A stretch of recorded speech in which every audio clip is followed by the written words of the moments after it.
બનાવી લો. જય માતાજી.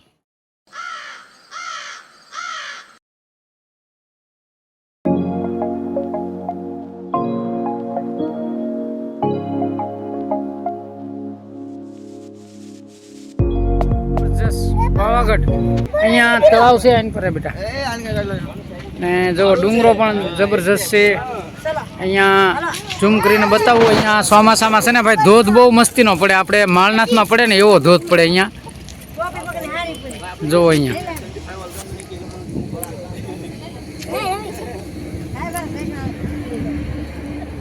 આવો કાંક નજારો.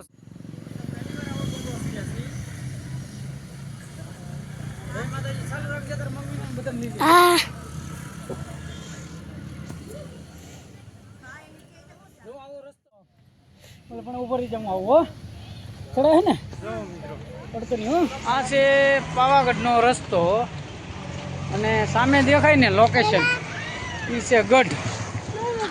ગઢ દેખાય છે જો. હા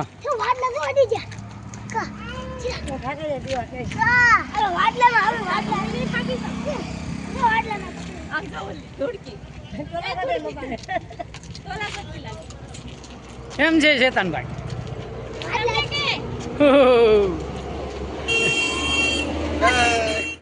હા હા જુઓ મિત્રો, આ રસ્તો હાઈવે છે અને આપણે જવાનું છે આ રસ્તે.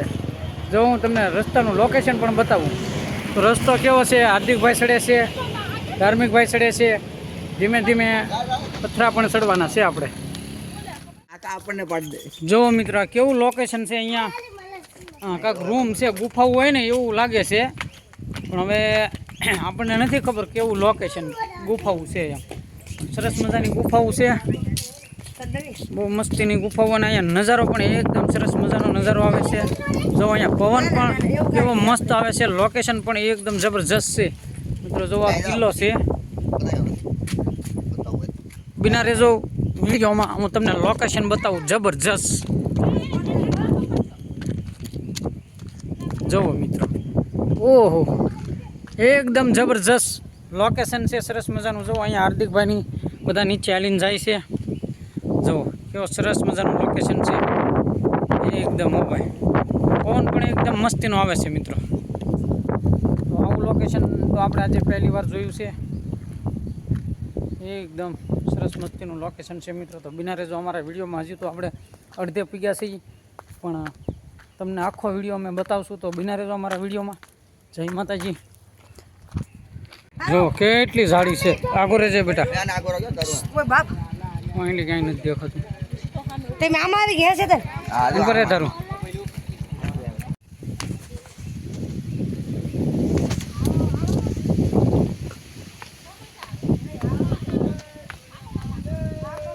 મહાદેવ મહાદેવ મહાદેવ, હર હર મહાદેવ.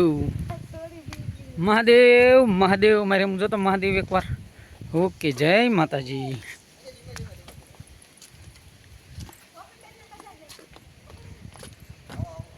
આવું લોકેશન તો તમે આમ જો 1000 રૂપિયા આપો ને તો તમને જોવા ન મળે હો લોકેશન. એવું લોકેશન છે અહીંયા જોરદાર.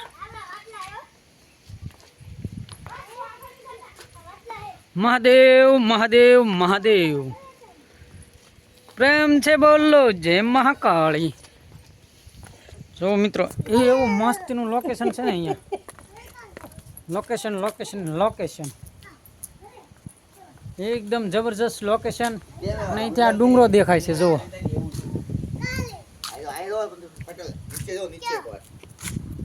આ ગુફા છે. ગુફા અહીંયા અંદર કોઈ જતું નથી. અને જુઓ અહીંયા પણ હું તમને લોકેશન બતાવું મિત્રો. અહીંયા ભોળાનાથનું મંદિર છે, ચોણિયા મહાદેવ. અને અહીંયા ધોધ પડે.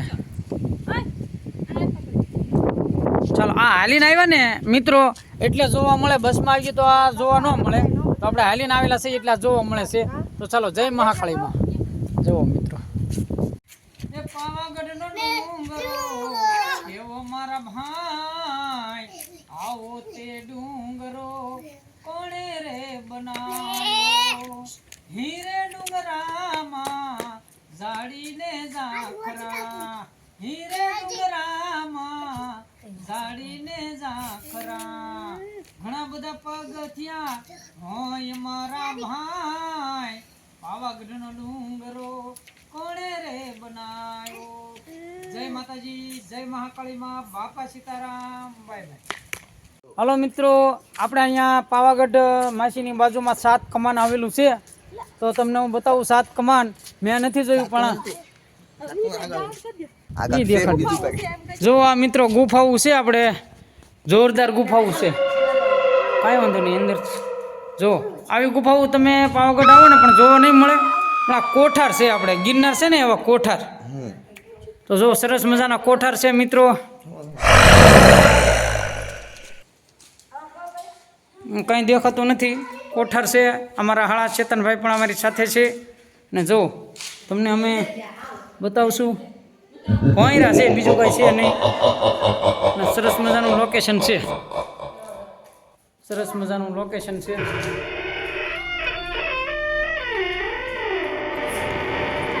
હા રસ્તો આવી ગયો ને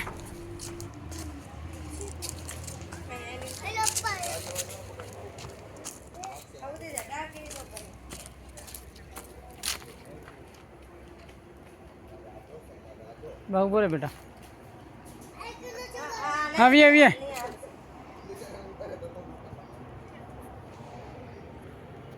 મિત્રો આવું લોકેશન છે બધું જબરજસ્ત હાર્દિક ઉભો રે હા પાવાગઢના ડુંગર પર આવેલી 7 કમાન ઐતિહાસિક મહત્વ ધરાવે છે આ કમાન કિલ્લામાં પ્રવેશ માટે બનાવવામાં આવી હતી એક પછી એક 7 દરવાજા હોવાથી તેને 7 કમાન કહેવામાં આવે છે જૂના સમયમાં સુરક્ષા માટે દરેક કમાન મહત્વની હતી આજે પણ આ કમાન પાવાગઢનું ગૌરવ અને ઐતિહાસિક ઓળખ છે આપણે હાલ પાવાગઢના ડુંગરા પર આવેલી પ્રસિદ્ધ 7 કમાન પાસે આવી ગયા છીએ પાવાગઢ માત્ર ધાર્મિક સ્થળ જ નહીં પરંતુ એક મહાન ઐતિહાસિક વારસો પણ છે અને 7 કમાન એ તેમનો મહત્વનો ભાગ છે તો 7 કમાનનો અર્થ થાય છે એક પછી એક આવેલા 7 પથ્થરના દરવાજા આ કમાન પ્રાચીન સમયમાં પાવાગઢના કિલ્લામાં પ્રવેશ કરવા માટે બનાવવામાં આવી હતી જ્યારે કોઈ વ્યક્તિ કે સૈનિક કિલ્લામાં પ્રવેશ કરતો ત્યારે તેને આ 7 કમાનમાંથી પસાર થવું પડતું હતું આ કમાન સુરક્ષા માટે બનાવવામાં આવી હતી દરેક કમાન એક અલગ સુરક્ષા પડાવ તરીકે કામ કરતી હતી જો દુશ્મન કિલ્લા તરફ ચઢે તો તેને દરેક કમાન પર રોકી શકાય અને ઉપરથી સૈનિક નજર રાખી શકતા આ રીતે કિલ્લાની રક્ષા વધુ મજબૂત બનતી હતી ઐતિહાસિકકારોના મુજબ પાવાગઢની રચનાઓ સુલતાન મહેમૂદ બેગડાના સમયમાં વિકસિત થઈ હતી તે સમયની સ્થાપના કળા આજે પણ અહીં સ્પષ્ટ રીતે જોવા મળે છે મજબૂત પથ્થર ઊંચી દિવાલો અને કમાનની રચના એ સમયની બુદ્ધિમત્તા અને આયોજન બતાવે છે કે 7 કમાન માત્ર એક રસ્તો નહોતો પરંતુ શક્તિ અને સૂર્યનું પ્રતીક હતું દરેક કમાન પાર કરવી એટલે કિલ્લાની અંદર એક પગલું આગળ વધવું અને સાથે સાથે સુરક્ષાનો એક પડાવ પાર કરવો આજે જ્યારે આપણે આ 7 કમાન પાસેથી પસાર થઈએ છીએ ત્યારે એવું લાગે છે કે આપણે ઇતિહાસમાં પાછા ફરી ગયા હોઈએ આ કમાન આપણને પાવાગઢના વૈભવશાળી ભૂતકાળની યાદ અપાવે છે આ કારણથી પાવાગઢ અને તેમની 7 કમાનનો યુનેસ્કો વર્લ્ડ હેરિટેજ સાઇટ તરીકે માન્યતા મળી છે તો આજે આ જગ્યા આજે પણ પ્રવાસીઓ અહીં ખૂબ આવે છે અને સરસ મજાના વ્લોગ પણ બનાવે છે તો મિત્રો આ હતી 7 કમાન વિશેની માહિતી અને મિત્રો અમારો આ વિડીયો તમને કેવો લાગ્યો સારો લાગ્યો તો કોમેન્ટ કરજો અને લાઈક કરજો અને શેર કરવાનું ભૂલતા નહીં મિત્રો તો અમારો આજનો આ વ્લોગ છે અને હજુ પણ અમે અમારા વ્લોગમાં આગળ તમને બતાવશું ડુંગરો ચડવાનો છે એ હજુ તો અમે અહીંયા જ પહોંચ્યા જય